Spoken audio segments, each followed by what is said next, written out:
Bonjour tout le monde et bienvenue sur cette nouvelle vidéo. Aujourd'hui nous allons voir l'adjectif démonstratif.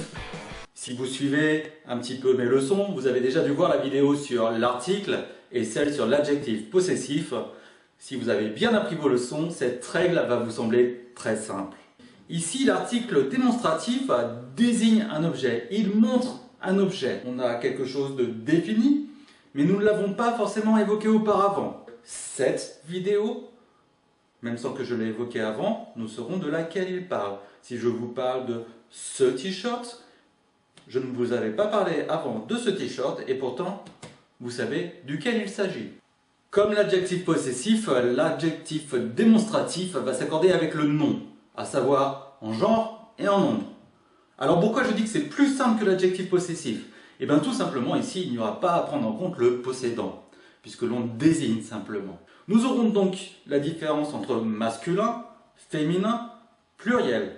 Ce pour le masculin, cette pour le féminin et c'est pour le pluriel. Vous voyez, c'est plutôt simple. Il me reste tout de même un conseil à vous donner qui est toujours le même, c'est faites attention à la prononciation. Notamment quand le mot commence par une voyelle ou un H muet, faites la liaison. Ça va concerner surtout le pluriel, ses amis, ses ordinateurs. Ordinateur est un bon exemple, il s'agit ici de masculin. Ce ordinateur est difficile à prononcer, c'est pourquoi, pour le masculin, nous rajouterons un T, cet, pour les noms commençant par une voyelle ou un H muet. Nous aurons donc cet ordinateur. Alors, même remarque que pour l'adjectif possessif, comment je fais la différence entre cet ami, qui est un homme, et cet ami, qui est une femme? La réponse est la même que pour l'adjectif possessif, on ne peut pas la faire à l'oral. À l'écrit, on peut le voir, grâce au E, grâce au C-E-T-T-E.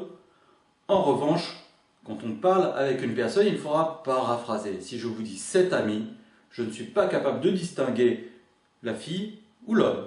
Il n'est pas nécessaire de continuer plus longtemps cette vidéo, ça me semble assez clair. Finalement, cette règle est assez simple. Je vous mets d'ailleurs des exercices sur la page où vous trouverez aussi les corrections. Si vous nous suivez depuis YouTube, vous retrouverez le lien dans la description de cette vidéo. Sur ce, n'oubliez pas de vous abonner et continuez à me suivre, ça fait plaisir. Et bon apprentissage. Ciao.